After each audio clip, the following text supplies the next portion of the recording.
Eu acho que tem sido um espaço muito rico de troca, então só agradecer. E quem ainda não realiza práticas teatrais, que seja um estímulo, né, esses nossos encontros, essa nossa conversa, né, para dar continuidade mesmo, né, assim, um curso sempre tem que ser um início, né, não se encerra meramente num cronograma. Então, quem sabe surjam oportunidades para desenvolver práticas teatrais na sua escola, com algum parceiro.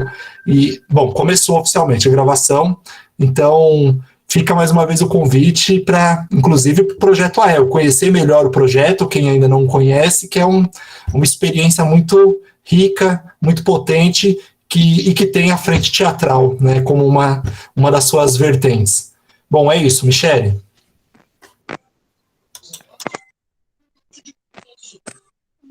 Olá, boa noite a todas, a todos, a todes. Esse é o nosso terceiro encontro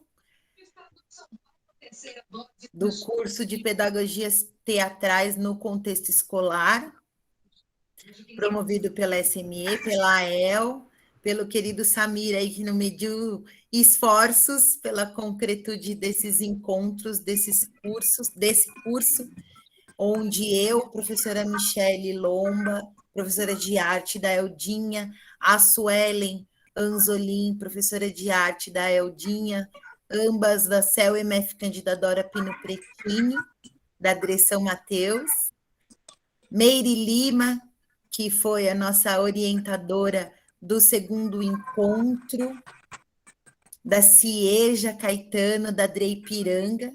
Hoje, nesse terceiro encontro, nós teremos orientação, proposição, desorientação, provocações do Oswaldo Pinheiro, professor de arte também da rede da Drei Guaianazes, ator da Cia Estável de Teatro, uma companhia de teatro de rua, teatro político da cidade de São Paulo. E no próximo sábado, nosso quarto encontro, nós teremos a presença da Beth Castro, atriz que também já fez parte da rede e vive realizando diversas formações, né, pela EL e por outros projetos da rede.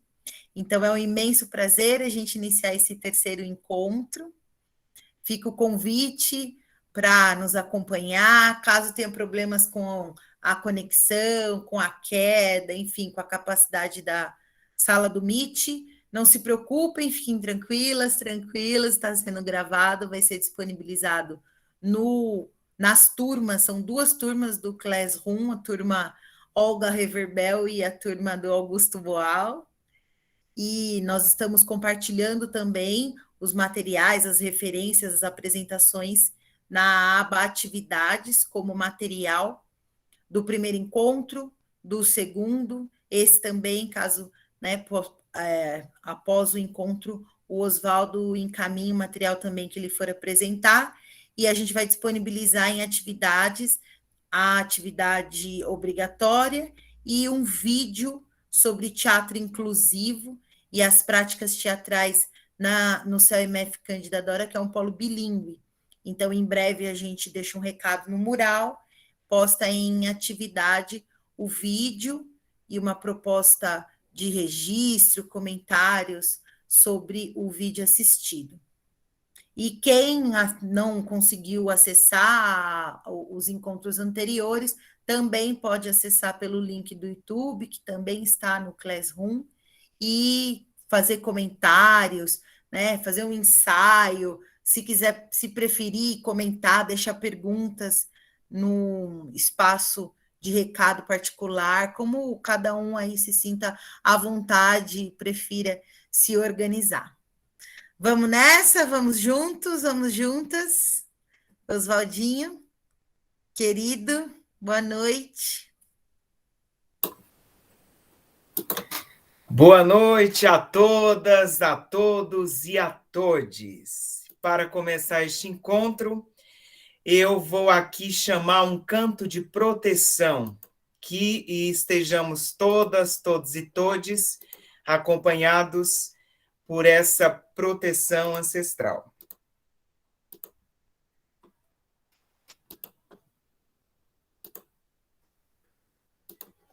Para abrir as portas, felicidade me traz. O que há de tristeza nessa casa vai embora e não volte jamais. Venho para abrir as portas, a saúde é quem me traz. O que há de doença nessa casa vai embora e não volte jamais. Ei, ei, ei, ei, ah. Ei, ei, ei, ah. Ei, ei, ei, ei, ah. Ei, ah, ei, ah.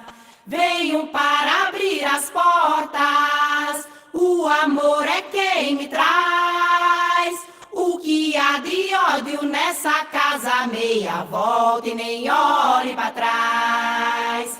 Venho para abrir as portas, Mãe Natureza me traz. Abençoa os filhos, Deus abençoa. Ai meu Deus, terra, fogo, aguiar.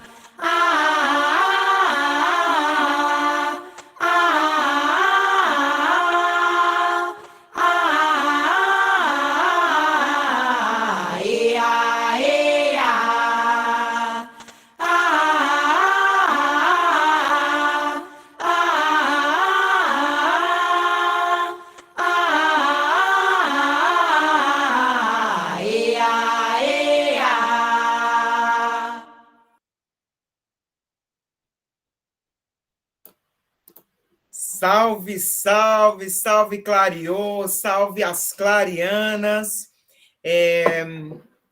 Eu gostaria de deixar aqui um canto de um espetáculo que eu fiz parte da Companhia Estável de Teatro, chamado A Exceção e a Regra. E nós iniciávamos o espetáculo dizendo assim: abram bem os olhos, escutem com atenção, que em época de desordem, ou ordem e progresso, as coisas parecem, mas não são. Desconfiem de cada gesto, do que há por trás da relação. Não considerem natural que haja empregado e patrão. Não considerem natural que haja a barbárie e o sangue no chão. Abram bem os olhos e escutem com atenção, que em época de desordem as coisas parecem, mas não são.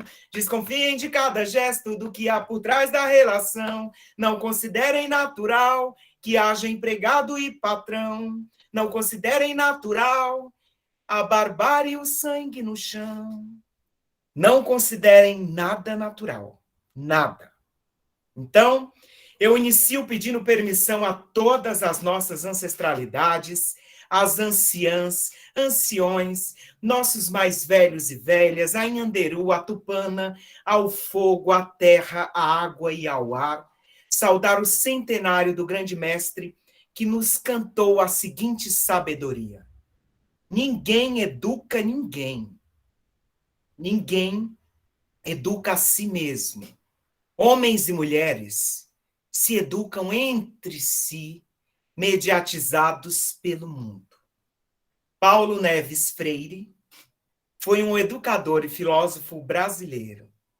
É considerado um dos pensadores mais notáveis da história da pedagogia mundial, tendo influenciado o movimento chamado pedagogia crítica.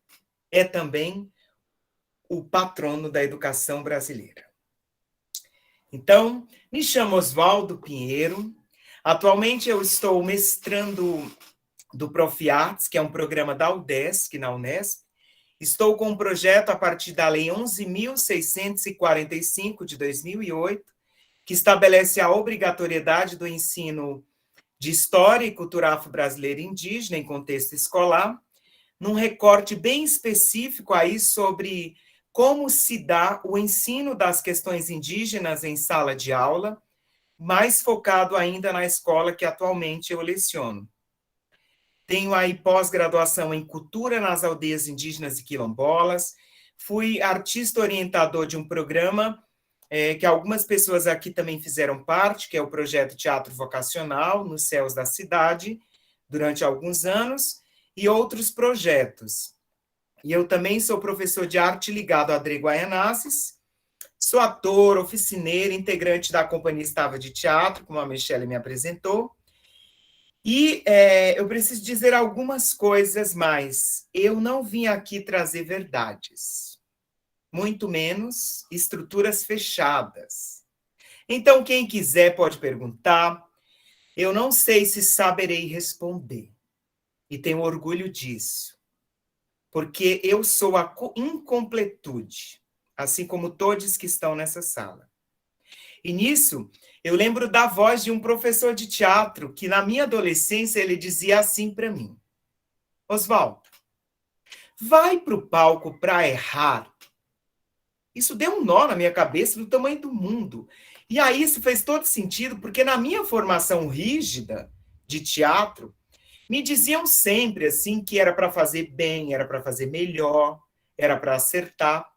Então, neste momento que esse professor me disse essa frase, tudo caiu por terra e eu comecei a fazer teatro. Então, nós aqui vamos prosear da forma mais livre que conseguirmos. E aí eu gostaria de agradecer aí especialmente a professora Michelle, uma mulher guerreira, aguerrida em prol das questões étnico-raciais, feministas e de classe, e eu tenho uma profunda admiração. Hoje, nós estamos aqui no nosso terceiro encontro, promovido pelo Núcleo Técnico de Currículo, com o curso Pedagogias Teatrais no Contexto Escolar, com essa aula síncrona.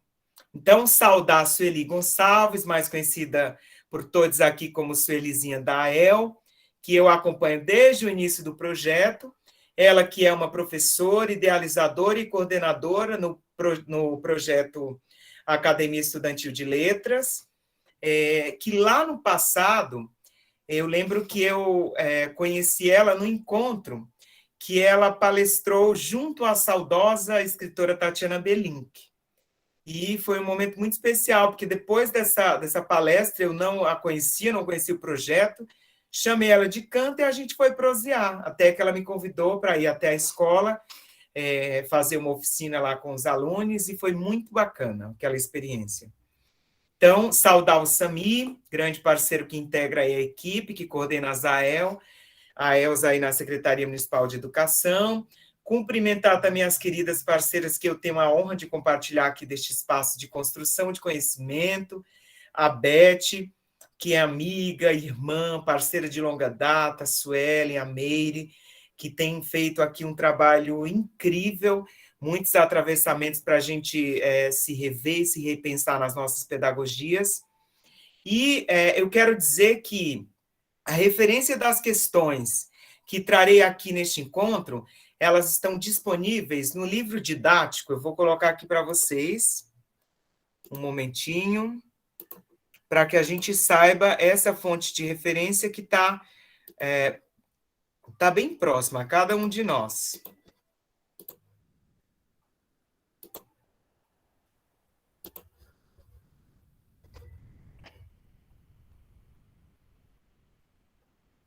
Põe no Google Classroom. Sim, depois a gente vai colocar lá. Então, esse material didático, a minha inspiração, parte daquilo que eu vou trazer para vocês, está aí nesse livro Mosaico, Arte, Cidade, e tem a organização da Bea Meira, Rafael Presto. O Rafael é um camarada aí queridíssimo, de longa data, do Teatro de Rua, também aqui de São Paulo. Também tem a organização da Silvia Machado e do Ricardo Elias. Então, gente, eu gostaria de fazer um exercício aqui também, outro, na verdade, antes de começar, que a gente conseguisse imaginar um cenário que nós gostaríamos de estar nesse momento fazendo essa prosa. E aí nos 3 pontinhos, nos efeitos visuais, para a gente colocar, abrir nossa câmera aí e colocar aí um cenário possível que vocês gostariam de estar nesse momento. Já coloquei o meu cenário, eu gostaria de estar aqui, falando e conversando com vocês, neste lugar lindo e maravilhoso. E aí eu gostaria de ver quais são os possíveis cenários. Olha lá, outro cenário da Marilena, da professora Marilena, incrível. Queria ver o Rodrigo ali em outro cenário incrível. Deixa eu ver, a Tânia, muito bem, Tânia, a Suelen. Que outros cenários possíveis nós gostaríamos de estar nesse momento, fazendo essa conversa descontraída? Deixa eu ver, mais alguém quer colocar o seu cenário? Eu acho que pelo celular não é possível, né? Não. Não, acho que não. Ah, tá bom. Bom, de qualquer forma, quem conseguir, tá aqui esse exercício para a gente ver aí os possíveis cenários que nós poderíamos estar. Então, pode falar, Isis. Eu tô pelo celular, eu não consigo colocar. Ah, tudo bem. Mas a gente já consegue ver um cenário lindo seu aí que está escrito E leitura. a minha está instável, não estou conseguindo também. Tudo bem, Márcia. A sua foto já é um cenário incrível. A Isis já mudou outro cenário ali. Todas as fotografias aqui são cenários possíveis muito interessantes. E aí, gente, eu vou pedir para vocês separarem aí ao lado de vocês uma folha sulfite. Olha, Elisângela, ali, ó, cheia de flores. Eu vou pedir para vocês separarem uma folha sulfite, uma caneta, um lápis, mas também quem estiver com o Note, o seu computador aberto, pode abrir o Word e deixar aberto. E aí eu vou pedir para vocês tomarem nota das questões que mais chamaram a atenção e que mais despertaram interesse. Obrigado pelo cenário, Simone. Vera Cardoso. E mais despertar. Então, assim, ou uma folha sulfite, ou o Word aberto, e eu vou pedir que vocês anotem aí as questões que mais chamaram a atenção e que mais despertaram interesse, curiosidade, para em algum momento deste encontro vocês compartilharem conosco aí as assimilações, as suas reflexões, tá? A Marilene está junto comigo, nós estamos aqui no mesmo cenário possível, muito interessante. E essas anotações de vocês pode ser um processo conhecido como, a gente pode dar o nome de processo de escrita criativa. Então, exercitem sua liberdade para registrar como vocês quiserem. Michele está aí, já soltando seus fogos, a Tânia e a Shirley está aí também num cenário muito interessante. E como nós estamos ainda num momento muito delicado, e aqui eu não poderia deixar de fazer este lembrete, porque, infelizmente, nós alcançamos milhares de pessoas vitimadas pela Covid-19, somente no Brasil, que dirá no mundo. Eu vou pedir que vocês fechem suas câmeras e observem cada nome que está aqui.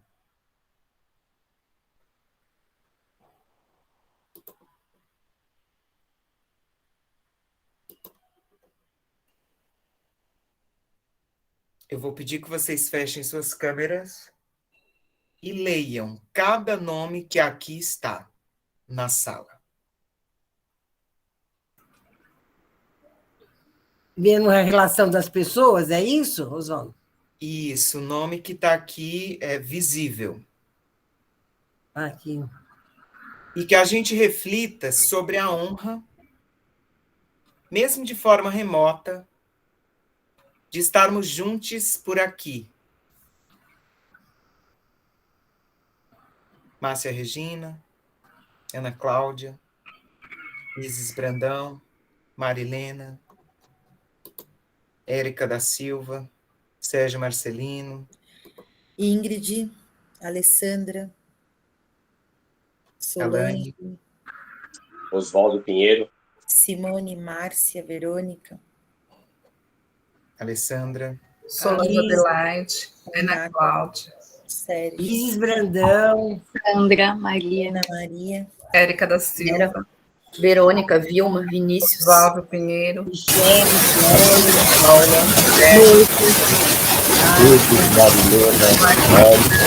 Márcia,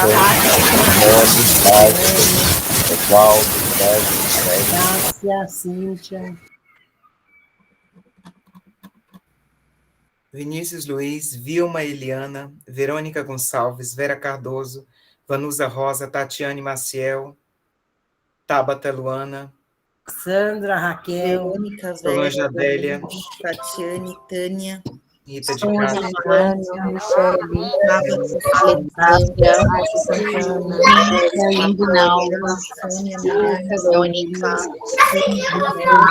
Shirley, Márcia, Sérgio, Oswaldo, Cássia, Michele, Ana Gabriela, Isis, Suelen, Cíntia, Reginalva, Lucas, Sérgio, Suelen, Simone, Cíntia, Michele.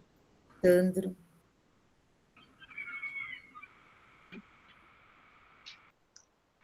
gratidão. Ao Etecatu, em Tupi-Guarani. Vou pedir para vocês abrirem suas câmeras e mostrem somente seus olhos.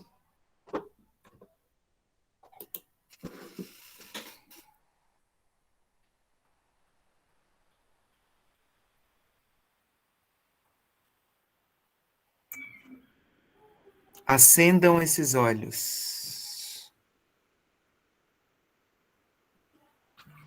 Como é que eu faço isso para mostrar só apenas os olhos? Só aproximar o olho da câmera, mais perto do norte, isso, mais perto possível.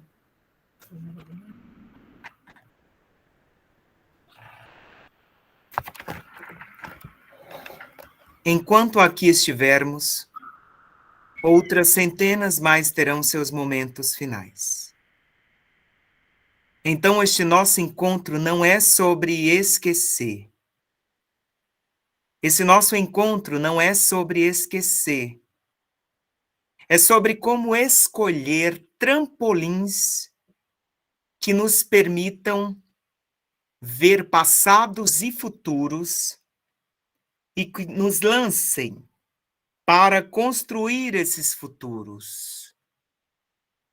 Como escreve a psicanalista Sueli Ronick, a resistência ao sistema necropolítico que nos amarra e nos assusta não se dá apenas na esfera macropolítica, mas é necessário, sobretudo, agir micropoliticamente, reapropriando os impulsos de criação em meio aos desejos cafetinados, imersos na ilusão e potência. Que este encontro, que a arte possa ser um modo de emergir do caos, a semente de mundos diferentes, a semente de mundos possíveis, dos mundos que queremos. É com este espírito que nós, deste coletivo, dizemos: sejam bem-vindos, e que estes encontros possam reafirmar vínculos e afetos que se encontram nessa sala remota. Este é um convite para compartilharmos memórias, histórias, que estão mergulhadas de alguma forma, profundamente em vossos e nossos corações. Então, para falar de teatro de rua, arte pública e teatro na, para e com a rua, eu invoco primeiramente o grande mestre Amir Haddad.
Estamos desencantando a praça, tirando o peso, a poeira, a poluição, botando a liberdade, a beleza e a poesia.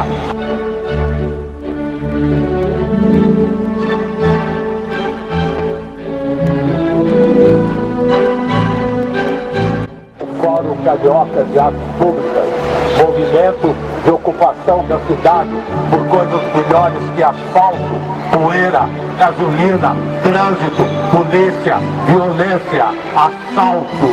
Nós somos outra maneira de ocupação. Nós somos a reação do organismo humano contra a doença que se instala nele. Nós somos os anticorpos para combater o vírus de uma cidade doentia, sufocante, que ignora a saúde dos seus cidadãos.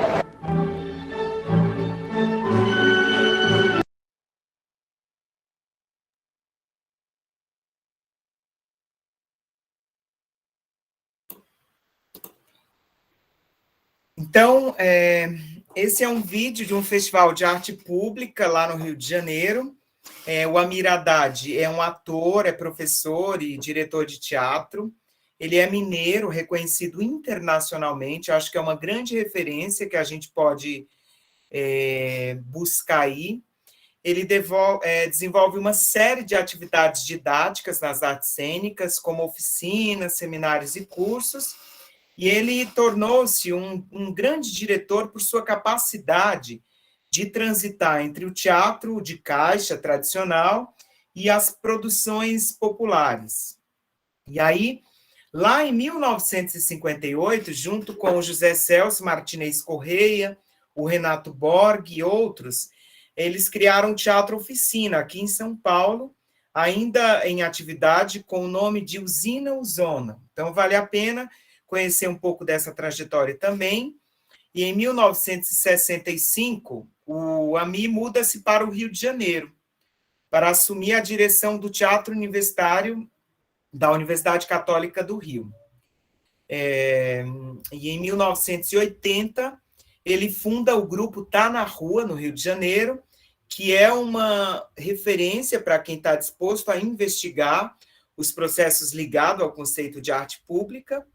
E só para compartilhar um processo muito interessante do grupo Tá na Rua, Amir, com o microfone na mão, vocês viram aí, o microfone na mão, ele coordena a maioria dos espetáculos dessa trupe, pelas ruas e praças do Brasil. Bom, nem é preciso dizer que o Amir Haddad é um grande colaborador das questões ligadas ao teatro de rua, mas o teatro de rua como pedagogia. Ele é um defensor de ações e palestras que sistematizam essa ocupação do espaço público, que para ele é um encontro criativo de cidadania.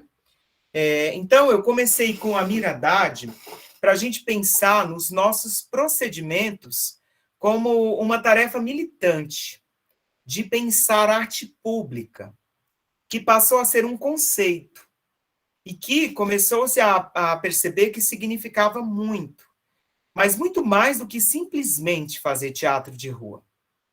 Porque o teatro de rua faz parte dessa manifestação pública do ser humano, que nasceu nas ruas.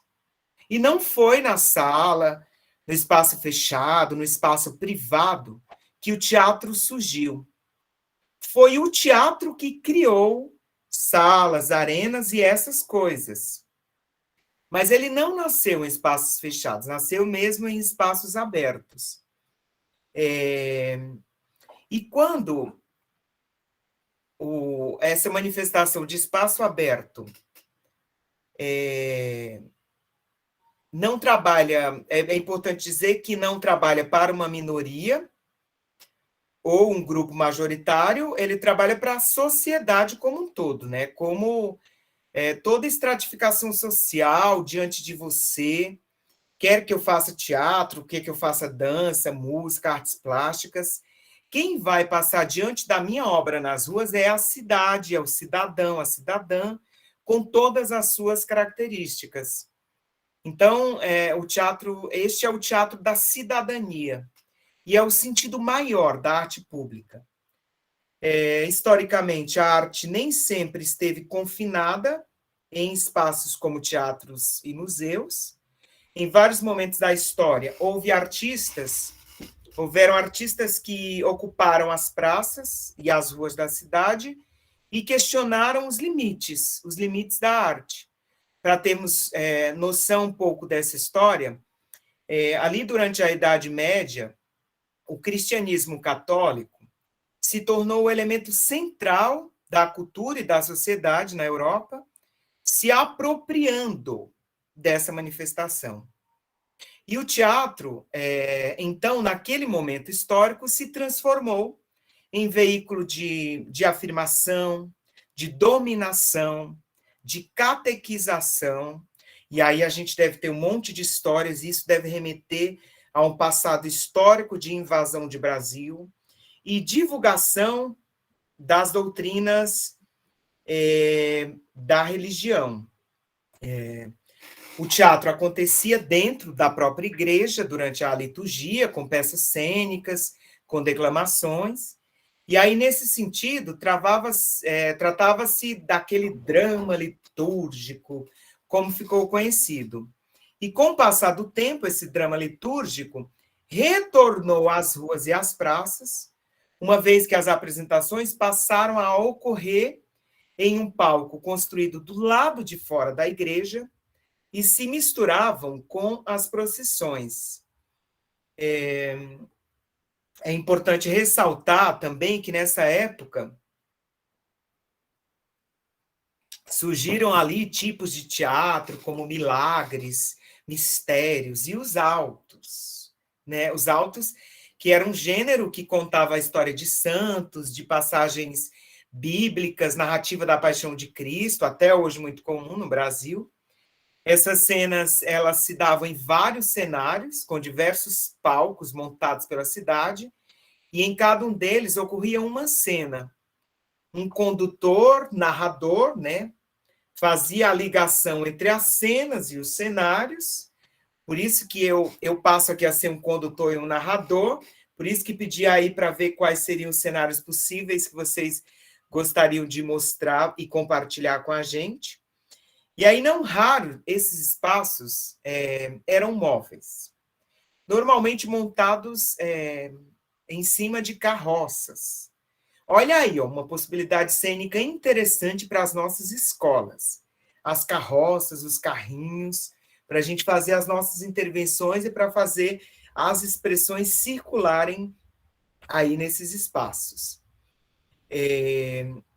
Eu estou contando essa história para a gente perceber como a arte, desde sempre, esteve muito próxima a cada um de nós e que, num determinado momento, foi apropriada pelas elites econômicas para a manutenção e a perpetuação do poderio de seus interesses.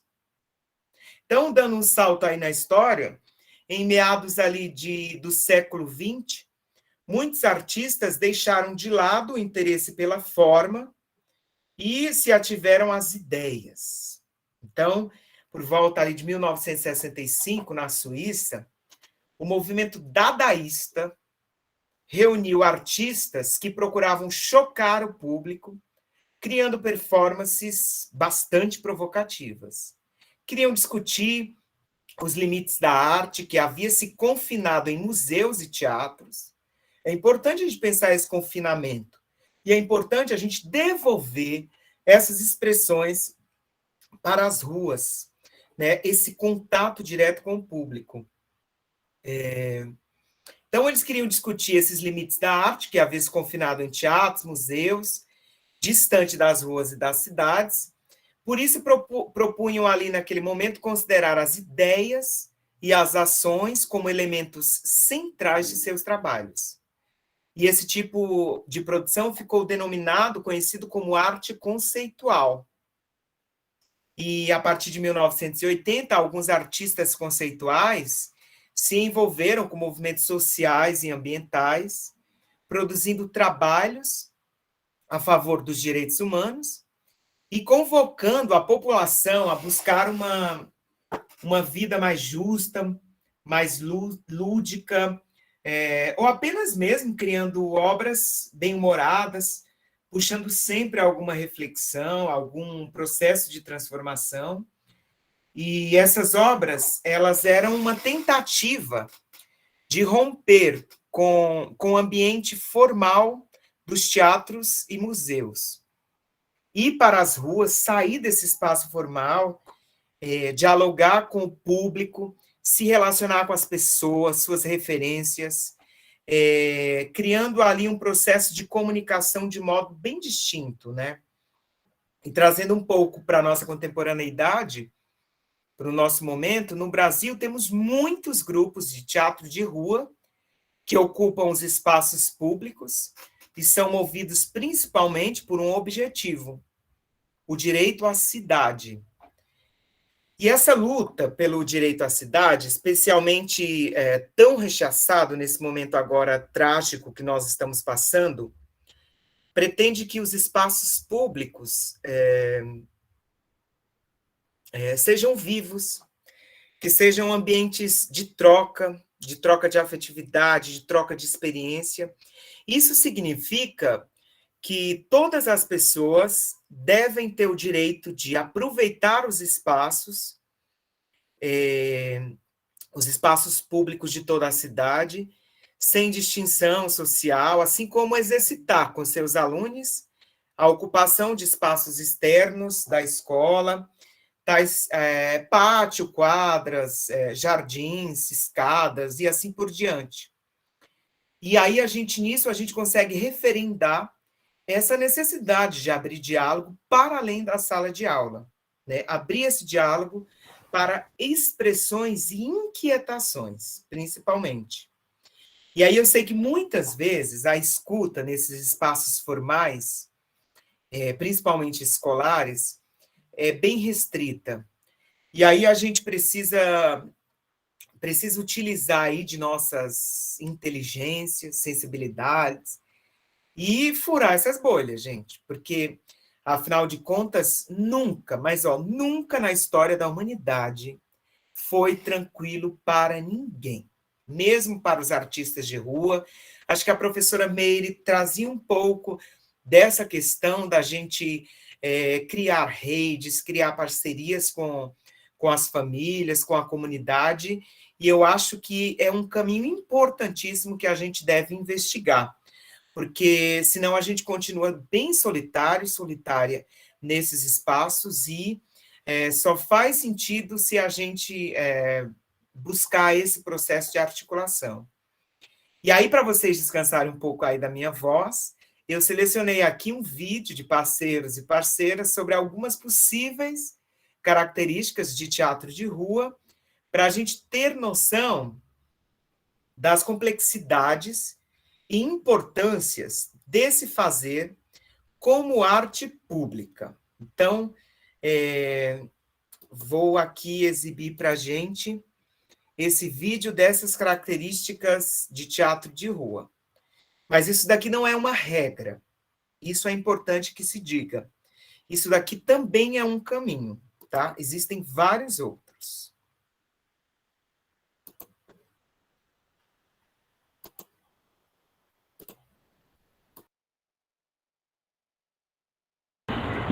Para mim, o teatro de rua, primeiro, ele deve ser alguma coisa mais objetiva, né? Geralmente ele não vem seguido de um texto muito longo, porque ninguém consegue prender um público por vários motivos. Um dos motivos é que as pessoas estão passando por ali, estão indo fazer suas obrigações, indo para o seu trabalho, ou voltando do seu trabalho, enfim, fazendo suas obrigações. Então o texto precisa ser um texto conciso, que se a pessoa parar 15 minutos, ela entenda do que se trata a peça. Se a pessoa ficar 5 minutos, ela vai entender. Se ela ficar 20 minutos, ela vai entender.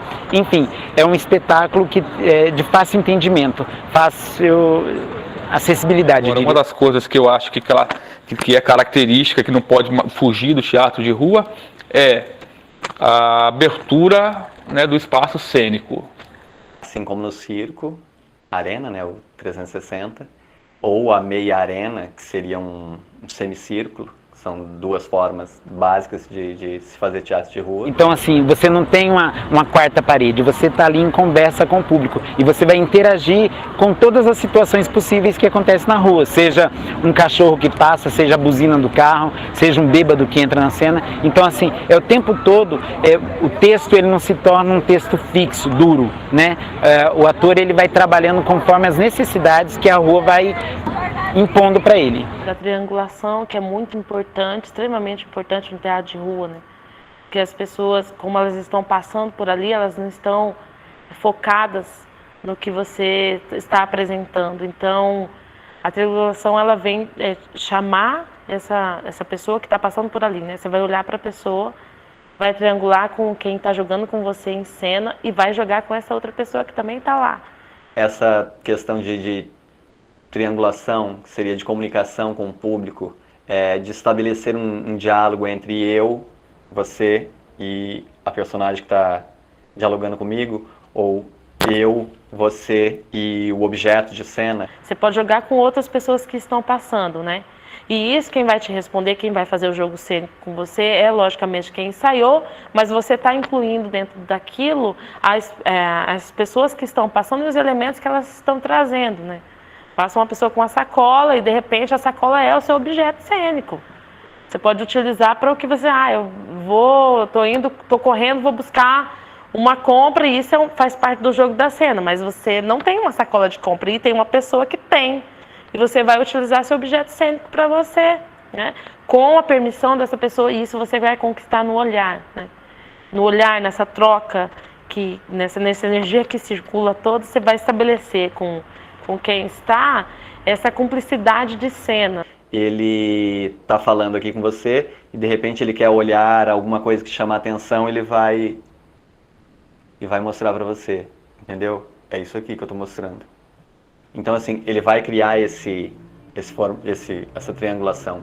Ele vai deixar isso claro. E se tiver ele e um companheiro, tem dois em cena e ele quer dialogar com um terceiro ou com um objeto, ele vai pontuar, ele vai jogar com o companheiro dele, o companheiro jogar com ele, e os dois jogam e focam a cena para aquele lugar. Então, assim, por isso essa triangulação, né? Você tem que estar jogando o tempo todo. Se você pensar numa arena, no 360, muitas vezes você vai estar de costa. Você não pode esquecer que tem um público lá atrás. Outras características é a questão da projeção de voz, né? Desse alcance por conta desse espaço que é maior, que ele não é delimitado, que ele corre, ele sai para outras esferas daquele espaço, que você precisa que a sua voz chegue na última pessoa que está passando lá e que ela olhe, que se interesse e que queira ver por que é que a sua voz está chegando lá, né? O que caracteriza muito a questão do teatro de rua é a própria estrutura mesmo do espetáculo a ser apresentado. Quando é levado para a rua, ele conta com poucos recursos, né? Dificilmente você vai ver muito cenário, é uma coisa mais simples, mais fácil de transportar, de montar.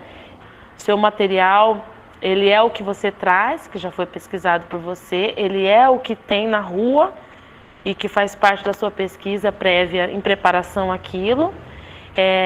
E ele é o cenário de onde você está, é o cenário que você tem, que não logicamente, ele vai mudar, porque você vai apresentar em espaços diferentes, em ruas diferentes, ele não é o mesmo cenário sempre, mas ele tem características já levantadas pelo grupo de pesquisa, da preparação, já pensadas que poderia ser aquilo naquele momento, né? Uma das coisas que também caracteriza bastante a questão do teatro de rua são os pontos, né, os planos, os níveis. Se você colocar todo mundo numa única altura, temos um espetáculo, por exemplo, Os Corcundas. Ele é feito numa semi-arena. Nós trabalhamos no nível baixo. Se eu colocar várias pessoas uma atrás da outra para assistir esse espetáculo, ele não vai chegar em todo mundo. Então nós precisamos que tenha um espaço ou elevado, ou que o público esteja em um espaço elevado, para que eles possam enxergar o espetáculo. Se eu fosse criar uma arena e tentar fazer com que todo mundo que está em volta possa ver esse espetáculo, uma forma simples é eu trabalhar com móveis, colocar objetos na cena, que a gente possa subir, colocar um carro em cena, que você possa subir em cima desse carro e falar um texto. Usar perna de pau, por exemplo. Se eu coloco todo mundo em perna de pau, eu vou fazer com que todos os atores se elevem e o público possa enxergá-los melhor. Ou você mudar, colocar as pessoas numa arquibancada ou colocar o espetáculo em um espaço mais alto. O tipo de relação que se tem com o público, o cuidado para ocupar todo o espaço, né, que você tem. Se é um círculo, você tem que estar atento a contemplar todo o público que está em sua volta. Nunca está numa zona de conforto, em rua, não, em teatro de rua. Não que no teatro de palco você esteja, né? Você também está numa zona instável e de desconforto. Porém, na rua, isso é muito mais intensificado por conta disso que pode surgir e que você não sabe o que é. Você pode imaginar o que pode ser, mas ele nunca é exatamente daquela forma que você pensou. Então, você também trabalha com essa diversidade de coisas, de elementos, de espaços, de públicos, de objetos, e que tudo isso faz parte do seu espetáculo.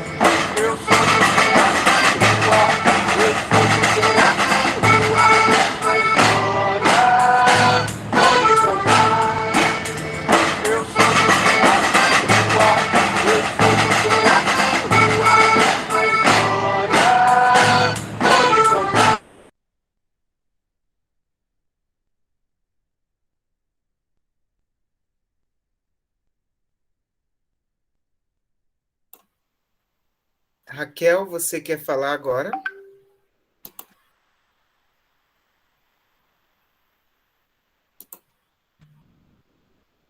Raquel, você tinha levantado a mão? Tinha batido, mas acabou caindo porque tinha caído a minha internet, eu não estava conseguindo ouvir, mas voltei. Muito obrigada. Ah, tá bom, então. Então, bora lá, gente, bora ir finalizando aí um pouco essas questões, porque eu gostaria de apresentar brevemente, né, feita essa exposição, apresentar a vocês uma rede de teatro de rua no Brasil, que eu faço parte, juntamente com a Michele, com a Beth, que é a RBTR. É a Rede Brasileira de Teatro de Rua. É um espaço físico e virtual também, onde os articuladores e articuladoras lutam por políticas públicas com investimento, com orçamento direto do Estado, porque a gente acredita muito nesse lugar da arte pública, nessa arte que precisa necessariamente ser acessível e que é uma arte que tem um objetivo de estar em constante diálogo com as suas comunidades, com o seu entorno. A RBTR ela foi criada em 2007, lá em Salvador, na Bahia, e é esse espaço sem hierarquia, é democrático, é inclusivo. Os grupos de teatro, trabalhadores e trabalhadoras da arte, pesquisadores e pesquisadoras, pensadores e pensadoras, envolvidos com o fazer artístico de rua, que pertence à RBTR, nós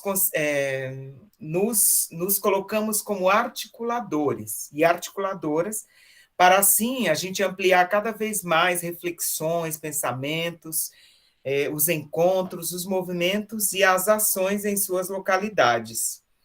Esse intercâmbio ocorre de forma presencial e também virtual, como foi agora nessa pandemia, né?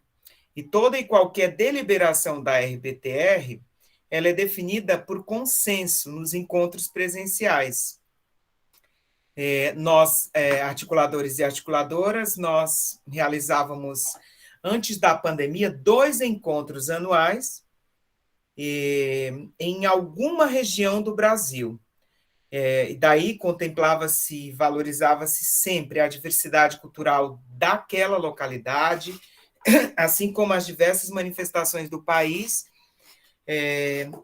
e é sempre um processo de organização para garantir a participação de todos os artistas do país nesses encontros, para a gente dar continuidade às ações iniciadas ali nos nossos grupos de trabalho. Então, são criados grupos de trabalho de gente de todo o Brasil para a gente viabilizar esses encontros e realizarmos essas trocas. E aí eu vou exibir um vídeo aqui de um encontro muito interessante de 2015, no qual nós fizemos uma ocupação no Ocupanize, um hotel e spa da loucura, onde nós ficamos abrigados durante uma semana, funciona no Rio de Janeiro, e aí é um espaço que funciona como prática de integração social. O nome Hotel e Spa da Loucura é o nome dado ao projeto pelo Vitor Por Deus. O Vitor é um médico imunologista, também ator. Ele criou esse espaço e ele já se tornou aí um grande conhecido de defensores e defensoras da arte como terapia. E no vídeo que eu vou exibir, vocês verão como se dá aí os nossos encontros da rede brasileira, tudo muito improvisado, tudo a partir de cortejo, tudo a partir de algum desejo, a partir da organização de quem vai nesses encontros.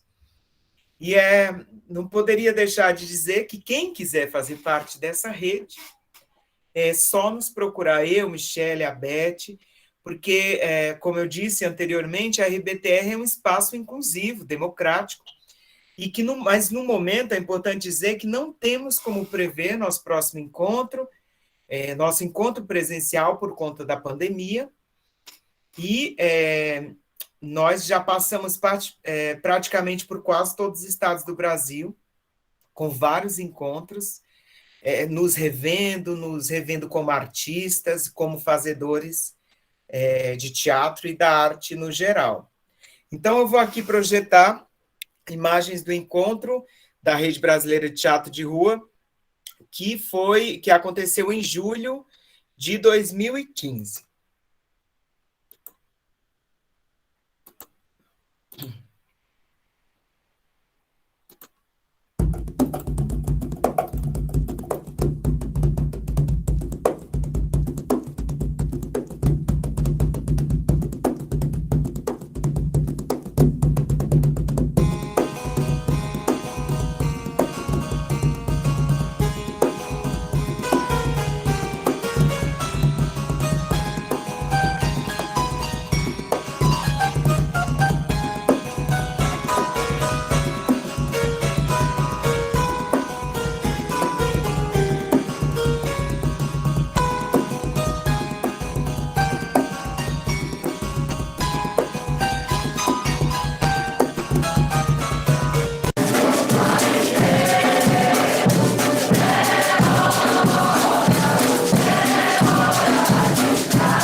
A RBTR, para mim, representa um processo de construção de um pensamento coletivo que tem sido bastante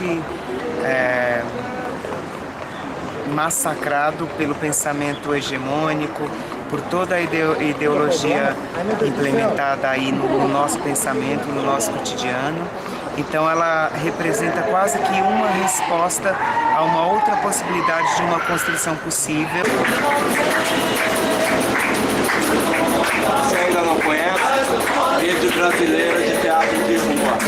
15º encontro, Rio de Janeiro, Ocupanize 2014. A coisa vai ficar muito louca. As redes foram feitas para serem balançadas, embaladas, cantadas e se ampliando em outras redes e fazendo retalhos enormes. A rede, na minha vida, é a redescoberta também de outros movimentos.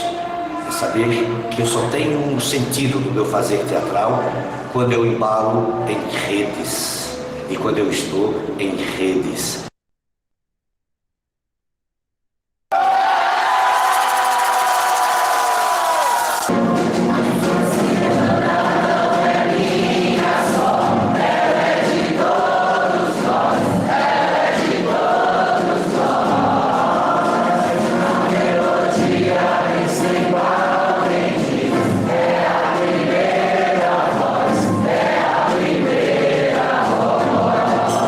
estamos aí para contribuir.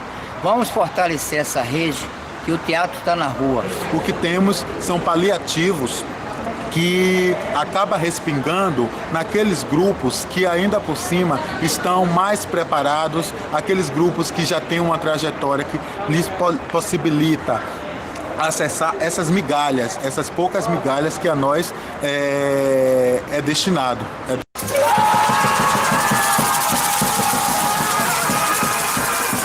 Pode filmar essa minha negação. Não é negação, eu fiquei me senti com muito carinho pelas pessoas, as pessoas me dão muito carinho. A gente sabe que a política pública com relação à arte e à cultura no Brasil, ela é ignorada, basicamente ela é colocada, né, para terceiros, e a porcentagem que é destinada para trabalhar a arte e a cultura é a miséria.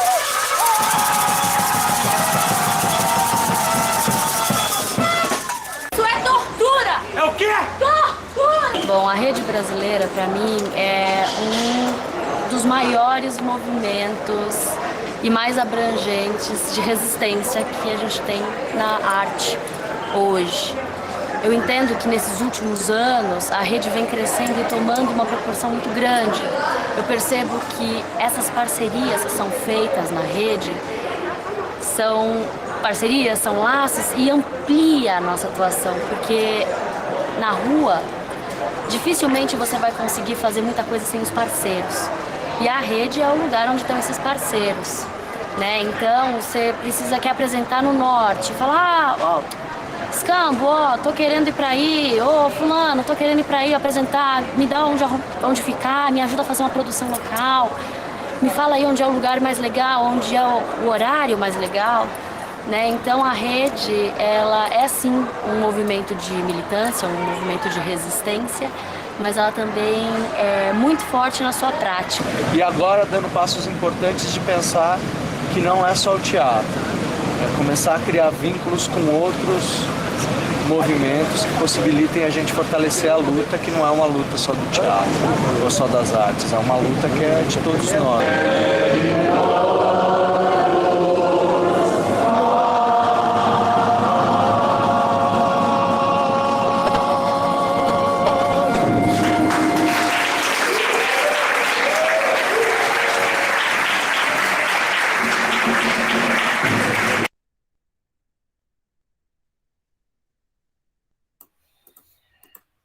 Salve, bravo, Rede Brasileira de Teatro de Rua!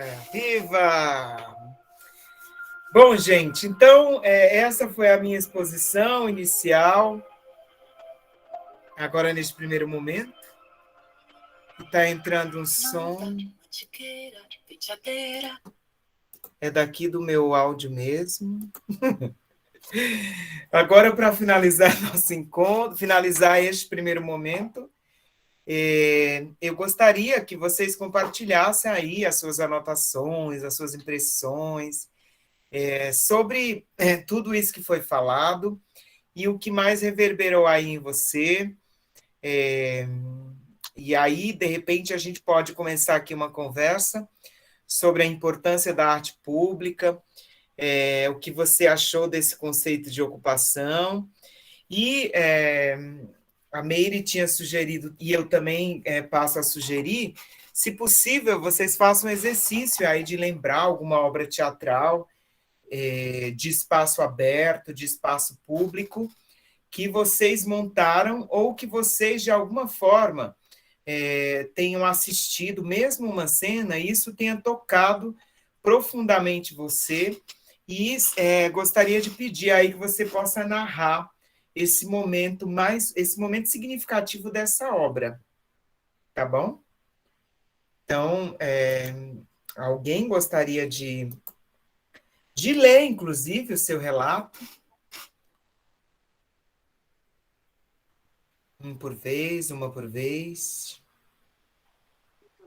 Eu posso falar. Oba, Laura, muito bom, Laura, muito obrigado. É o seguinte, deixa eu tentar abrir minha câmera aqui. Eba. Tudo bem? Tudo bem, Olha, Laura? eu tive uma experiência ímpar, quando eu fiz um curso com a com a Viviane, a gente estava numa... Ai, gente, peraí que tá meio estranho aqui as coisas. Pronto. Eu estava fazendo um curso de teatro pela El, com a Viviane, e a gente ia a várias apresentações, e eu tive o prazer de ver uma peça dentro de um ônibus. Ai, ótimo, eu conheço. Pensa numa coisa assim inesperada para mim. Foi assim uma experiência inesperada, uma coisa muito rica, tocante, que mexia assim com partes de nós, né? O texto que eu não me lembro, desculpa, o texto, qual foi o título, enfim, o autor, mas assim, o diretor, desculpa. Era sobre mas, o sertão? Era isso, são É a trupe mãe. Sinhá Zózima. Isso, é isso mesmo. Olha só, vocês do teatro são fantásticos. E foi assim uma coisa que eu acho que assim, cada pedacinho daquela apresentação falava em cada um de nós alguma coisa. Então, foi uma coisa assim fantástica. Eu fiquei extasiada. Falei, puxa, como isso é mágico, né, na vida da gente. Foi muito bom. Ô, Laura, muitíssimo obrigado pelo seu compartilhamento, porque olha que interessante você tocar na Sinhá Zózima, que esse trabalho ele surge por uma necessidade de sair desse espaço fechado, dessa caixa onde poucas pessoas têm acesso. E aí a trupe vê no ônibus a possibilidade de iniciar um processo de comunicação, de iniciar um processo de partilha sobre os atravessamentos.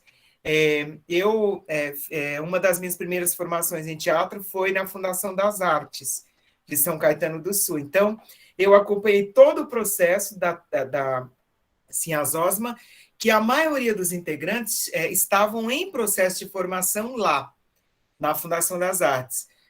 E quando o grupo sai da escola de teatro, se vê limitado no sentido de espaço para atuação, e tem a ideia de começar a investir no ônibus público primeiro ali, e começar a realizar suas produções dentro dos ônibus.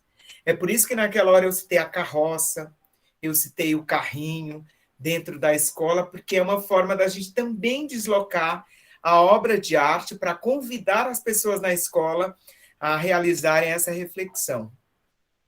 Foi muito bom o seu relato, porque nos ajuda, inclusive, a pensar em outras possibilidades. Certeza. Eu acho que a Larissa Amélia está com a mão levantada. Pode falar, Larissa. Ai, precisa falar o Amélia, meu Deus do céu. Desculpa. Não, tranquilo. Primeiro, sou São Caetanense, então Fundação das Artes é quintal de casa. Sim. Pensando em experiências assim diferentes. Primeiro, desculpa, gente, tô descabelada de máscara porque eu tô na escola, tá? Legal. Mas pensando em experiências assim diferentes, eu lembro que uma vez, eu ainda era muito nova, e eu fui ver um espetáculo da Companhia Galpão. Só que eles estavam utilizando o espaço do museu, o museu que está em reforma agora. Eles utilizavam aquele espaço que parece tipo um coliseu. A peça de teatro chamava Um Molière Imaginário, que era baseado em Um Doente Imaginário, a obra do Molière. E assim, a primeira vez que eu vi aquilo, eu fiquei meio que maravilhada, porque eles trouxeram a questão das pernas de pau pro cenário. E aí, quando eu tive a minha primeira experiência com a El, tinha um professor na escola que ele gostava muito dessa questão dessas artes circenses e tudo mais. E a gente conseguiu adaptar o uso de perna de pau de uma maneira usando lata com a molecada, e a gente fez uma versão com Capitu. Então, a gente trabalhou Machado de Assis, literatura, então isso acabou trazendo... E assim, eu tinha no grupo da El criança do 5º ano, e tinha aluno do 9º. E, de repente, eu olho, eu tenho um aluno do 5º ano que estava com Dom Casmurro na mão, lendo Dom Casmurro, porque tinha visto os meninos fazendo exercício, trabalhando com o texto da questão da Capitu, com as pernas de pau, e se encantaram. E, tipo, foi uma coisa que mexeu bastante na época. Tranquilo. Coisas de sala de aula. E é isso. Que bacana, Larissa, muito bom, porque você também traz na sua narrativa uma estratégia de aproximar esses alunos à literatura, né? A ler a literatura e a ter uma leitura de mundo a partir dessa literatura. Então, é muito bacana, fiquei muito feliz aí com o seu relato. E a Bia é minha amiga. Ah, tá. A Bia é A Bia que maravilhosa. apareceu Ela não está mais morando em sexta-feira. São Paulo, ela está morando agora no Rio Grande do Norte. E tá com uma criança linda, diga-se de passagem. É, maravilhosa. Então, gente, ali no começo eu tinha pedido para vocês fazerem aí suas anotações. Queria escutar de vocês aí o relato que vocês anotaram, ou na folha de sulfite, ou no Word de vocês. Quem se habilita aí para compartilhar com a gente? Só para ter noção dos atravessamentos que ficaram mais fortes em cada um, em cada uma. Oswaldinho, querido, só um minuto. Sim. Só para... Acho que você não conseguiu acompanhar aqui as mensagens, mas eu abri outra sala no Meet para garantir a entrada de todos. Então, caso alguém comente algo na outra sala, que eu estou espelhando essa sala, aí eu abro o microfone e te aviso, tá bom? Tá ótimo. Perfeito. Mais alguém, gente? Vamos animar, meu povo? Eu quero. O problema é conseguir, mas está nos meus planos. Quem mais? Mais alguém? Gostaria de compartilhar? Eu fiz algumas anotações. Eba, compartilha aí com a gente, Eu estou nessa busca, nessa volta, né, ao teatro, agora que os meus bebês estão crescendo. Um pouco, né? Dá para ouvir assim o som de fundo. Mas essa formação e a sua fala me trouxe muito essa leveza, esse brincar novamente, né? O voltar a brincar, a deixar leve. Quanto professora, o quanto é desafiador desenvolver no aluno esse protagonismo, né? Então, eu acho que é essa busca agora desse protagonismo. E com relação às apresentações que eu comecei a pensar, né, nesses espaços, eu até pedi para a diretora para que fosse, se fosse possível, colocar fazer como se fosse uma caixa preta na sala de aula, né? E aí ela me perguntou assim, mas será que tem a necessidade, né, de talvez a gente colocar a cortina, fazer as coxias e tudo mais? Eu falei assim, não tem essa necessidade. Talvez é um espaço para que eles tenham acesso, mas que não fique fechado a esse espaço fazer teatral, né? A gente pode fazer no pátio, a gente pode fazer no parquinho, né? Mas que eles também tenham a oportunidade de conhecer o que é uma coxia, o que é um camarim, um espelho com as luzes, né? Que eles também tenham essa oportunidade. E você falando, eu lembrei de um espetáculo que eu fui assistir, do Teatro Documentário, com a direção do Soler, do Marcelo Soler, maravilhoso. É meu professor. Foi meu professor também, de didática, maravilhoso. E ele fez numa casa, né? Então, a plateia ia caminhando assim pela casa, tinha uma cena que ela fazia um café, e a gente tomava um café, todo mundo junto, e ela ali na cena, depois o espetáculo ia para a rua, sabe? Muito, muito bacana, assim, essa quebra, né? Essa quebra da quarta parede. E está sendo muito bom fazer essa formação com vocês. Muito obrigada. E também aproveitando, né, que você falou das clarianas, também fui assistir um espetáculo com elas que foi maravilhoso. Também elas fizeram todo um cenário, né, dentro do espaço deles lá, como se fosse uma favela, né, uma comunidade. Você vai entrando, tem as casinhas, tinha as casinhas assim, fantástico também, das clarianas. É isso, muito obrigada. Obrigado você, Érica. Você traz coisas muito bacanas assim da gente pensar.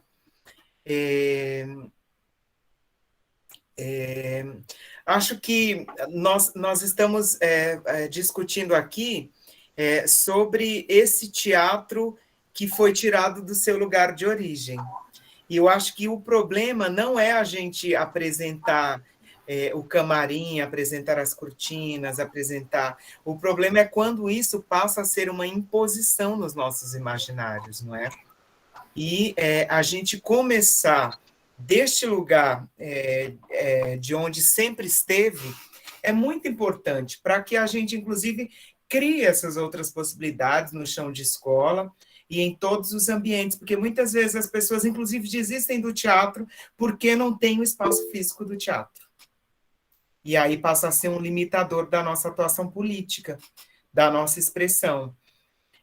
Você traz também outros ambientes importantes. Você fala do teatro documentário numa casa onde a gente sente o cheiro da comida, onde a comida é produzida, onde se conta história, onde tem atores e atrizes, e não atores e não atrizes contando e narrando histórias. E o último espetáculo que eu assisti do teatro documentário aconteceu no cemitério lá na Vila Mariana, fazendo um trajeto dentro do cemitério e narrando a relação que o Soler tinha com a avó, com a mãe, agora eu não lembro muito bem. E foi muito interessante, né? A gente deslocar e a gente pensar também nesse outro espaço que raramente as pessoas vão projetar na sua vida, um cemitério. Mas aconteceu, e foi lindo o espetáculo, super comovente, e eu guardo esse espetáculo em mim também. E o Clareou, nem preciso... você já disse das clarianas, essas mulheres incríveis que têm um trabalho de resistência ali em Taboão da Serra e que luta muito para manter o seu espaço, para discutir política pública e discutir uma política acessível, né? Então é isso, assim, muitíssimo obrigado aí pela sua colaboração. E alguém tinha levantado a mão aqui, acho que já saiu. Mais alguém?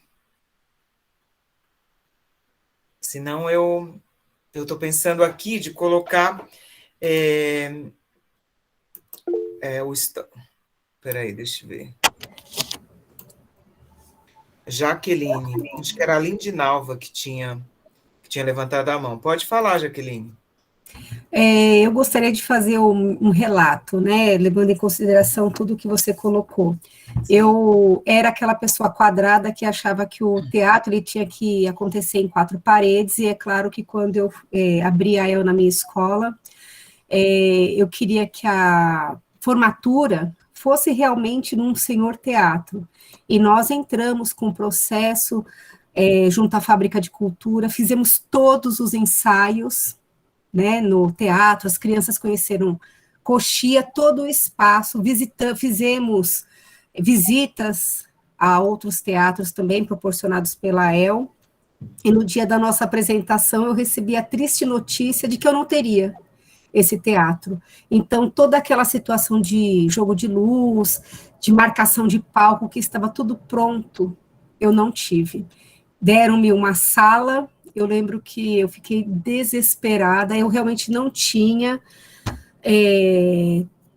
assim, introjetada, né, a situação, e eu lembro que o rapaz, com bastante grosseria, ele falou: professora, vamos ser pragmáticos. Eu quase tive um troço, eu falei, vamos lá, sejamos pragmáticos. E em questão de 20 minutos, eu precisei me transformar e fazer o meu teatro em um outro espaço, e foi maravilhoso. Né, o que era coxia, as crianças precisavam se trocar, elas trocavam de roupa mesmo, então elas tiveram uma compreensão muito interessante de que elas não teriam um espaço ali adequado para essa troca de roupa, essa troca de personagem que elas faziam, né?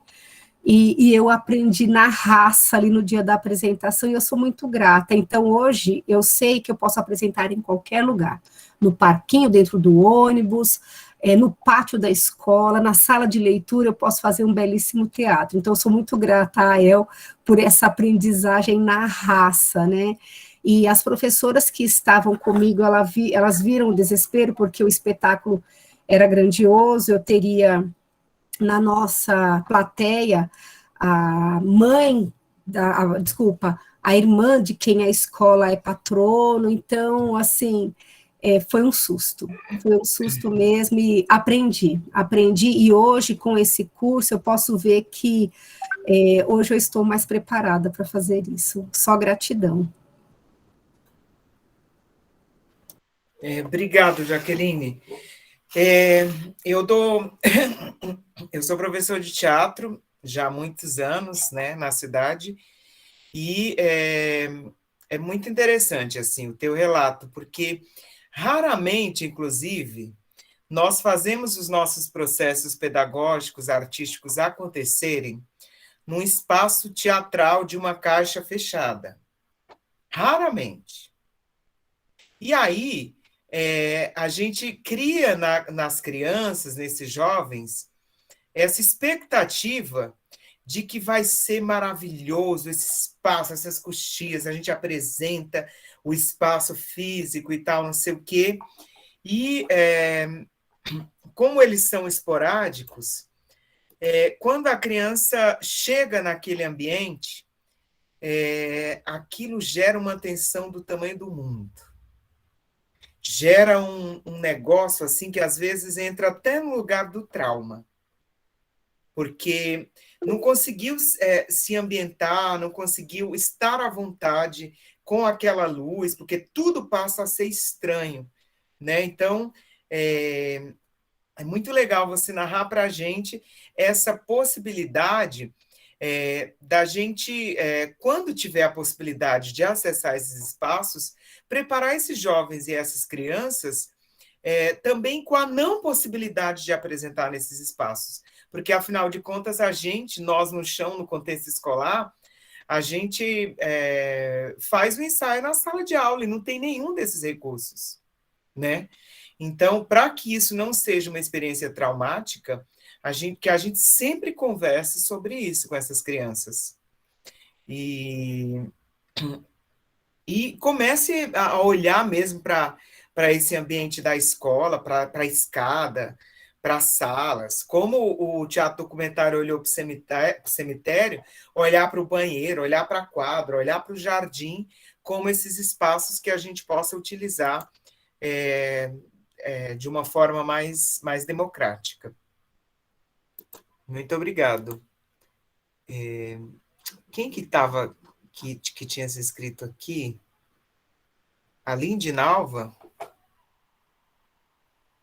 Você quer falar aí da sua experiência, Linda? Posso falar? Pode. Então os pacientes falam assim, ó, posso tirar? Deixa eu... Não, eu vou ver o olho na boca, pelo amor. Eu sempre gostei muito de desenvolver teatro nas escolas que eu trabalhei, né? A gente sabe da dificuldade que isso fazer isso acontece, né? E é desgastante muitas vezes, porque a própria equipe escolar, a gente movimenta a escola, né? Porque o teatro não dá para ser parado. E esse ano eu estou trabalhando teatro, mas aí eu tenho uma turminha que eu estou trabalhando teatro mudo. Aí vocês vão, mas por quê? Assim, é uma professora extremamente rigorosa, ela não aceita que o aluno abra a boca para nada, e é uma sala que nesse retorno presencial está numa média de 28 alunos, isso para um segundo aninho, de Fundamental 1, né? E assim, no começo, a professora, quando eu entrava, né, eles gritavam, né, e fazia aquela farra. Nossa, a professora xingava, falava, não mandei ninguém levantar, não é para falar nada. E aí eles acabaram ficando, assim, constrangidos. Então, o que a gente faz, né? Eu combinei com eles, porque não sei se para todo mundo é assim, mas né, em arte, quando você está, principalmente no estado, o professor polivalente, o professor regente, ele continua com a gente na aula, ele fica lá. E isso acaba meio que tendo 2 professores na sala, e lógico, é o meu momento da aula, e aí eu combinei com eles de assim, cada vez que eles quisessem perguntar alguma coisa, nós treinamos cada um fazer um movimento diferente. Então, um levanta a mão com um dedo, o outro levanta a mão com 5 dedos, o outro levanta as 2 mãos, o outro, ele simplesmente começa a mexer a cabeça. E aí eu falei para eles, né? Eu falei, gente, vamos pensar num teatro, mas já que vocês têm uma professora que não quer barulho, que não aceita de forma alguma que vocês levantem, que vocês andem pela sala, né? Vamos fazer teatro. Aí expliquei para eles teatro mudo, né? Passei um filme, até um filme antigo, né? Da época do teatro mudo de Charlie Chaplin. E aí fui falando para eles como funcionava, só que aí eu pensei no teatro mudo com gesticulação só. E, nossa, eles estão adorando, porque eu até brinco com eles, né? Porque é a única sala que eles não falam, eles não conversam. Os outros, eu entro e aí eu falo assim, quantos nós somos hoje? Aí, 22, né? Eu falei, nossa, são 22, mas parece que são 200 bocas, porque falam bastante. E nessa sala, não, assim, a gente conseguiu desenvolver uma linguagem muda, eles deixam eu explicar, eu falar, e através de gestos, e aí o que eu falei para eles, né? Que nós vamos continuar fazendo esse teatro mudo, com gestos, e depois vamos montar uma peça para apresentar nas outras salas, né? Estamos só aguardando aí terminar o distanciamento para que a gente possa desenvolver. Mas eles estão adorando, até porque nunca vivenciaram isso, né? Eles gostam de barulho, né? Assistem filmes que tem muita brincadeira, muitas histórias, e assim eles estão.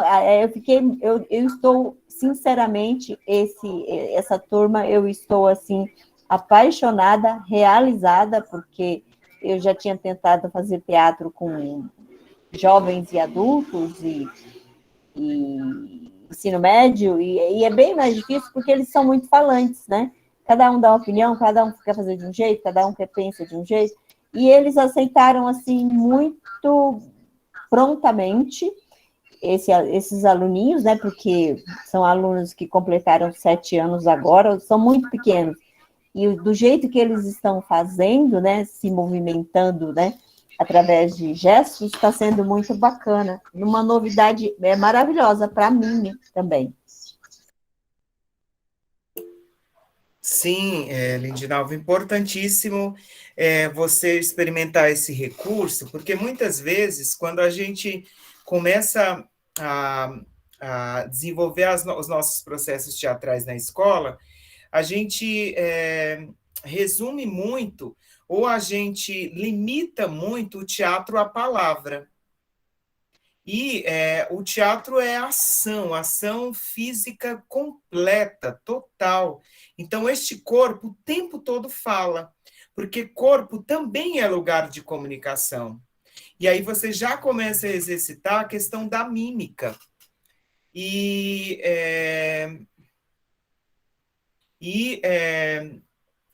A mímica para as ruas é muito importante. Porque, às vezes, a gente não vai ter algum recurso técnico para a gente projetar essas vozes. E aí, essa comunicação com o gesto, com a gestualidade, às vezes chega muito mais do que, de fato, essa coisa verborrágica da palavra, onde esse público vai pegar, às vezes, só uma frase e o restante vai desconsiderar. E, às vezes, a partir da gestualidade, a gente ganha todo o público e a gente causa o interesse desse público ficar ali atento, discutindo com a gente, expressando com a gente essa provocação que nós estamos em processo de elaboração.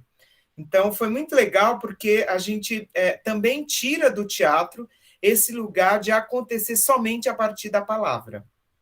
Ele tem que acontecer a partir do todo, a partir do gesto, a partir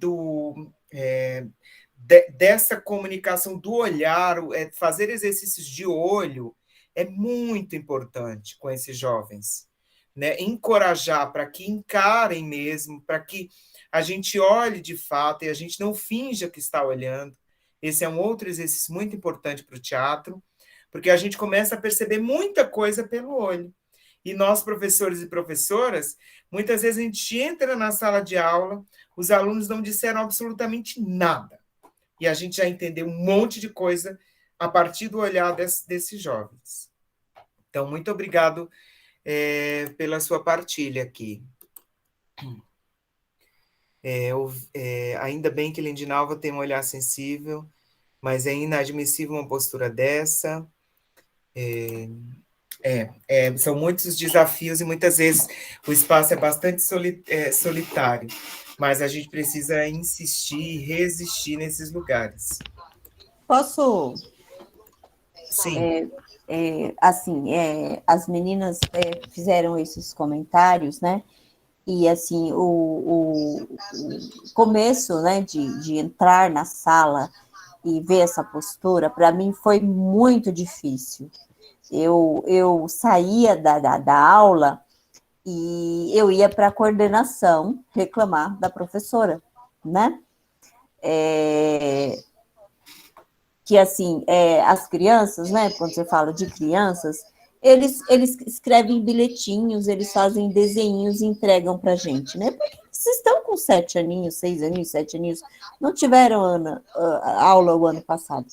E aí eu saía, são 2 aulas por semana, eu saía da sala, eu ia direto na direção e dizia que eu não iria dar mais aula naquela sala, que eu iria tirar os alunos da sala e ia dar aula em outro lugar sem a professora. E aí a coordenação, não, eu vou conversar com ela. E aí conversava, mas, assim, esses meses todos, né, nós estamos já há 4 meses nesse presencial, né, e não adiantou. Aí eu falei, bom, ou eu me calo e chego aqui, dou uma aula oprimida, né, aquela aula onde ninguém pode falar nada, e tanto é que, assim, quando os alunos iam entregar alguma coisa para ela dizia assim, não, eu não quero, eu quero texto escrito, eu quero receita de um bolo escrita, porque eles estão aprendendo a escrever, né, agora, então, ela só pensa nisso, ela é totalmente alucinada para que todos estejam alfabetizados e lendo. Aí eu pensei, não, ou eu me calo e dou minha aula e com esse comportamento, ou eu monto uma estratégia. E a estratégia, e eles adoraram, foi essa. Mas, infelizmente, essa professora ainda é aquela que tem esse conceito de que educação é sentar em fileiras, uma atrás do outro, e todo mundo de boca fechada. Ninguém pode perguntar nada, ninguém pode falar nada. Tanto é que, assim, essa semana eu já até me peguei, porque eles pedem para mim, professora, posso tomar água, posso ir ao banheiro? Aí eu pergunto para a professora fulana, né? Porque, assim, ela não deixa, ela fala, não pode, agora não. Então, assim, ela tem uma postura, infelizmente, ainda, daquela professora, nem antigamente, né? Eu não sou nova, eu sou já uma pessoa de uma certa idade. Nem na minha época eu conheci uma professora assim. E aí o que eu fiz foi isso, foi tentar mudar com essa estratégia, e eles estão adorando. Eu entro na sala e eu ponho a mão embaixo, e aí eles não podem dizer boa tarde, professora, né? Que Aí eu pego a minha mão e dou um tchauzinho para eles. Aí todos eles também fazem, né? Todo mundo dá aquele tchauzinho tipo boa tarde, né? Então eu fui criando estratégias, né? Eu chamo, né? Eu aponto para o aluno e falo para ele. Mas isso foi construído, lógico, né? Eu acho que depois que eu mudei e percebi que quem tinha que mudar era eu, porque ela não adianta. E aí eu percebi que agora sim a aula está assim, de uma forma sem barulho, como ela quer, mas ao mesmo tempo eles estão muito felizes. Estão se comunicando como nunca entre eles. E com a sua ajuda, viu? A partir da mímica, porque essa opressão gerou libertação, inclusive. É muito triste, assim, escutar relatos como esse, né, hoje, mas a gente também tem que pensar que essa estrutura onde nós estamos colocados e condicionados, infelizmente, é uma estrutura muito perversa, né? Dessa coisa de um atrás do outro, de alguém na frente que traz a verdade excessivamente. Acho que os nossos povos originários, aqueles que vieram antes de nós, têm tanto a nos ensinar, tanto a nos provocar, nesse sentido da roda, desse lugar democrático, onde as pessoas podem questionar, onde as pessoas podem fazer as suas provocações e fazer com que a gente entenda, com que a gente aprenda também, né? Porque, afinal de contas, não estamos dentro de uma sala para catequizar, nós estamos para fazer a coisa acontecer junto. Obrigado pelo seu compartilhamento.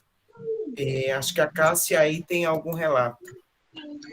Na verdade, assim, o que eu percebendo o que essa professora está falando, eu, pela experiência que eu tive, boa noite a todos, e que tem até hoje, é essa nova visão da arte, né?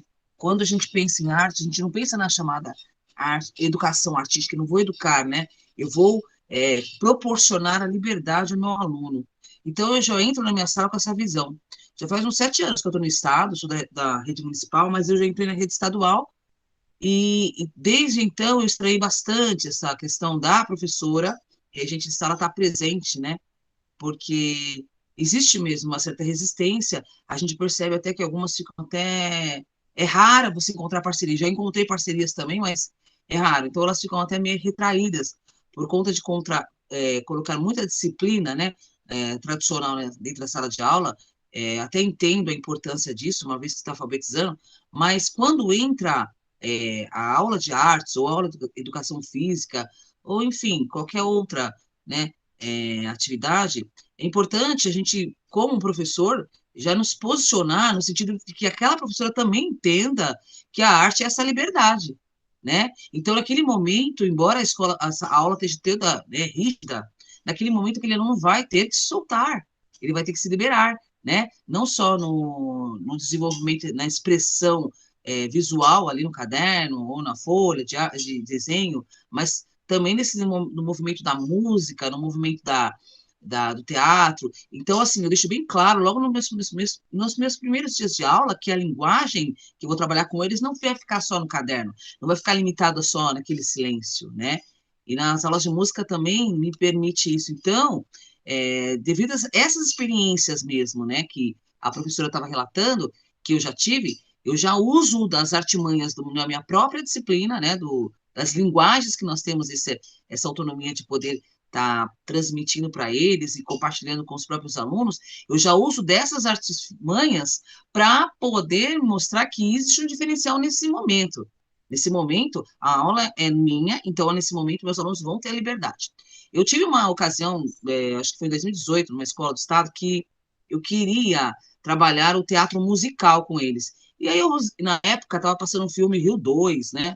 Rio 2, eu peguei algumas cenas do filme e a gente apresentou como teatro, falamos um pouquinho da questão da preservação da natureza, daquelas árvores, falamos sobre tudo. E trouxemos também uma coreografia, muita música, muito samba, Então, esse filme tinha muita percussão e foi bacana, porque eu queria envolver os alunos nessa parte musical, nessa parte de expressão, né, coreografada. E eu lembro que tinha uma professora que não deixava eles saírem de jeito nenhum para ensaiar. Ora, era minha aula, mas eles não podiam sair para ensaiar, né? E ainda se eu quisesse juntar todo o grupo da escola, que ficou uma coisa até que grande, né, na época, né, acabou envolvendo todas as salas, eu tinha certa dificuldade com essa professora, né? E aí eu tive que exercer isso, sabe? Foi a duras penas. Eu entendi até o que a professora quis dizer, mas eu fiz o contrário que ela, entendeu? Eu não entrei da regente da sala, eu já peguei meu perfil, usei das artimanhas que eu tenho, das armas que nós temos na linguagem artística, e adotei isso aí ficou até hoje eu não consigo trabalhar assim. Então o professor já sabe, o professor que gosta de muita rigidez na sala de aula, quando eu entro, ele já se senta no canto, você não quer se envolver, não quer ter parceria, ele se senta no canto, mas na minha aula quem dou sou eu, então meu aluno tem essa liberdade, entendeu? De ir e vir, fazer, acontecer, eu quero ver a expressão dele, porque a arte, ela, na verdade, ela exige isso, e para que eu possa conhecê-lo, eu preciso dar liberdade para ele, né? Então, eu já deixo isso bem claro, eu deixo isso em jeito, eu deixo isso em reunião, eu deixo em tudo que eu puder, deixar claro que o meu trabalho é assim com o meu aluno. Graças a Deus, eu nunca tive problema, porque aí as coisas vão acontecendo, sabe? Na escola vai ter um movimento, porque a nossa disciplina, ela exige isso vai acontecendo principalmente a linguagem teatral, né? Ela permite isso é legal, isso é muito bom. Então, é uma agonia que eu passei, né, professoras, que eu passo, que às vezes, mas eu tento contrapor, assim, nesse sentido de usar a própria arma que nós temos, que é as nossas linguagens que nós trabalhamos em sala de aula. E aí, graças a Deus, hoje mesmo foi um dia super feliz, eu entrei no 3º ano, na hora que eu entrei, todo mundo, e eu fiz a festa junto com eles, que maravilha, porque é aquela troca, né, aquela alegria de eu estar ali, né, e poder experimentar aquilo com os meus pequenos, e a alegria deles poderem me receber, aquilo me dá sabe, dá uma injeção de ânimo. Imagina, eu não vou perder isso por nada na vida, porque é isso que me anima, que me fortalece, que me faz entrar em sala de aula e falar, vamos fazer, gente, aí, todo mundo, vamos, professora! E aí, cara, o negócio acontece, tá? Eu nunca, jamais, eu não consigo me limitar a um perfil que vai me oprimir, me redimir, jamais. Graças a Deus que eu fiz teatro, que eu me descobri na verdade, eu fiz artes plásticas, né? Mas eu me descobri nessa disciplina do teatro, e foi ótimo, e é isso que eu passo para eles. O que eu não tive, eu passo para eles, eu faço questão que eles tenham. Só isso que eu queria dizer. Obrigadíssimo, Cássia, porque você dá para a gente uma dimensão do corpo como disputa. O corpo está em disputa o tempo todo. Além de disputa, ele está em vigilância o tempo todo. Então, todas as instituições estão olhando, estão disputando esse corpo com um único modelo. E eu acho que é nesses processos artísticos, nesses processos culturais, que a gente consegue ampliar a nossa visão de mundo, né? Acho que o Foucault tem uma pesquisa muito interessante sobre essa questão do panóptico, né? Dessa vigilância constante que já está nas nossas cabeças, e aí os corpos estão traumatizados, estão inviabilizados de colocar para fora o seu gesto, a sua possibilidade de atuação. Então, às vezes, nem precisa de alguém controlando, inclusive. Por conta desse relato que você falou, que fica martelando na cabeça dessas crianças e jovens, se fecha, e aí, quando vai crescendo, vai tornando esse corpo pequeno, esse corpo miúdo, esse corpo tímido, e sendo que o corpo da criança é esse corpo expansivo, é esse corpo da comunicação. Então, acho que aproveitando esse lugar da comunicação, tirando essa vigilância desses corpos, desse panoptismo que já está instalado na cabeça das pessoas, acho que é nossa função, é nossa tarefa ampliar esses movimentos e fazer com que essas crianças se livrem um pouco desses traumas, e acho que nada como esses processos artísticos, independente da disciplina que nós estejamos atuando, gente. Esses processos, esses jogos, eles são muito importantes para que a gente consiga colaborar com o processo de ensino-aprendizagem dessas crianças. Aqui tem o Leon, que diz, também já passei por situações do tipo, proibições e até descarte de parte de cenários e figurinos, mas prosseguimos porque a arte também é resistência, mesmo dentro dos muros da escola.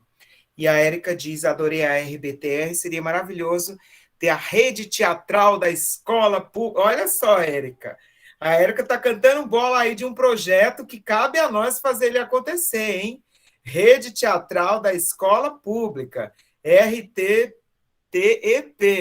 Brigadíssimo, olha só, já tem um projeto aí da Érica. Então, vamos tocar essa RT. Lindo! É só uma ideia, a gente pode mudar aí o nome, é só uma ideia.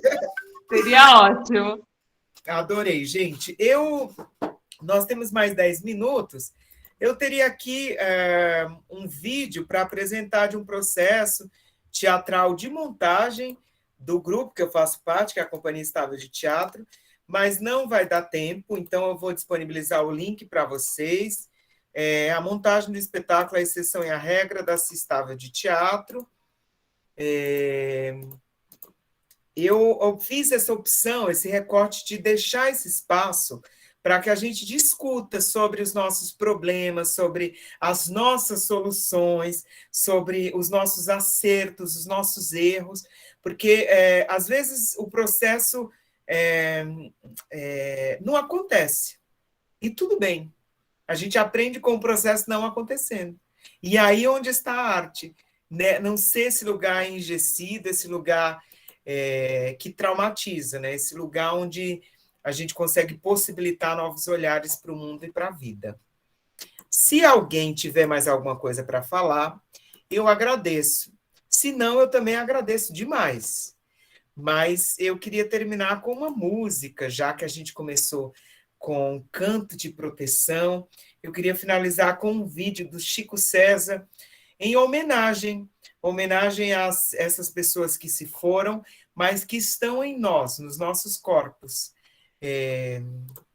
Deixe-me ver se alguém quiser compartilhar alguma coisa. Gente, essa escrita de vocês podem tirar uma foto e vocês podem compartilhar no nosso no Drive do Google Sala de Aula, não é isso, Michele? E a gente depois pode ler, a gente depois pode elaborar alguns processos a partir e colaborar com a criação da nossa rede de teatral da escola pública que a Érica sugeriu. Adorei demais, já topo aí esse projeto. Eu também achei sensacional essa ideia. Exato. Necessária. Tem um link de um Google Drive, de um arquivo também com referências, que ele está aberto. Quem quiser incluir outras referências de pedagogias teatrais, de pedagogias da cena, fica à vontade. Eu acho que no primeiro encontro, no segundo e nesse, surgiram também várias referências de grupos de teatro, né? Acho que a gente podia fazer uma lista também e deixar esse documento aberto para quem quiser, incluindo outros grupos, outras obras, outras referências, para ser também referências coletivas, né, e compartilhadas. Isso mesmo.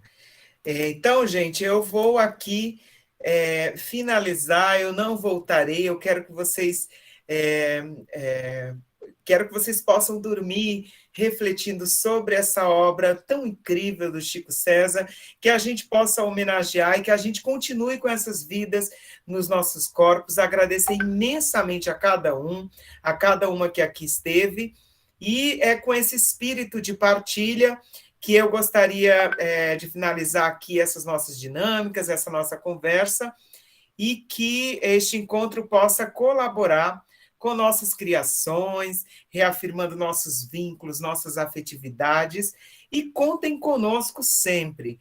Contem comigo, contem com a Michele, contem principalmente com você, né, com aquela professora parceira ali da escola, que independente de ser ou não de arte, está super afim de elaborar alguma coisa dentro da escola. Muito obrigado e até o nosso próximo encontro.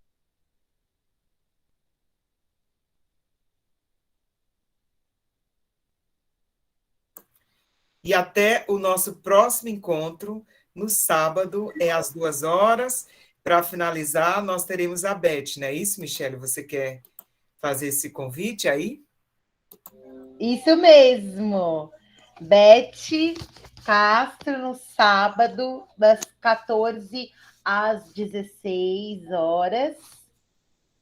Nosso o último encontro deste curso, mas que a gente vai continuar aí se encontrando e que esses encontros reverberem nos nossos ambientes escolares e em outros espaços. Não consigo ouvir a Michele falar.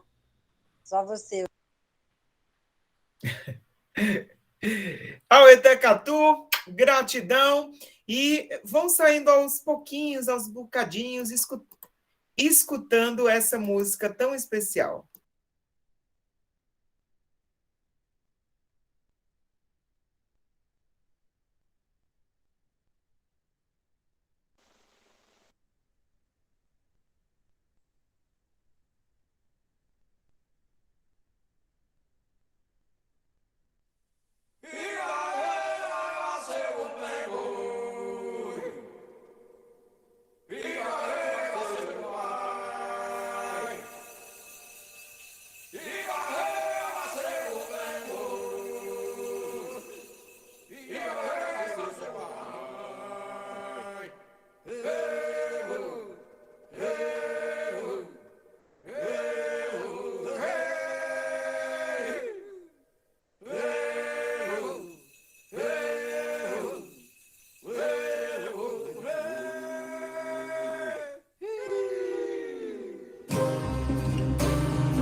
Cavalcante era professor, amigo de todos e pai de Pedrinho. Bruno Campelo seguiu seu caminho, tornou-se enfermeiro por puro amor. Já Carlos Antônio era cobrador, estava ansioso para se aposentar. Viva Teresa amava tocar seu belo piano de forma eloquente. Se números frios não tocam a gente, espero que nomes consigam tocar. Se números frios não tocam a gente, espero que nomes consigam tocar.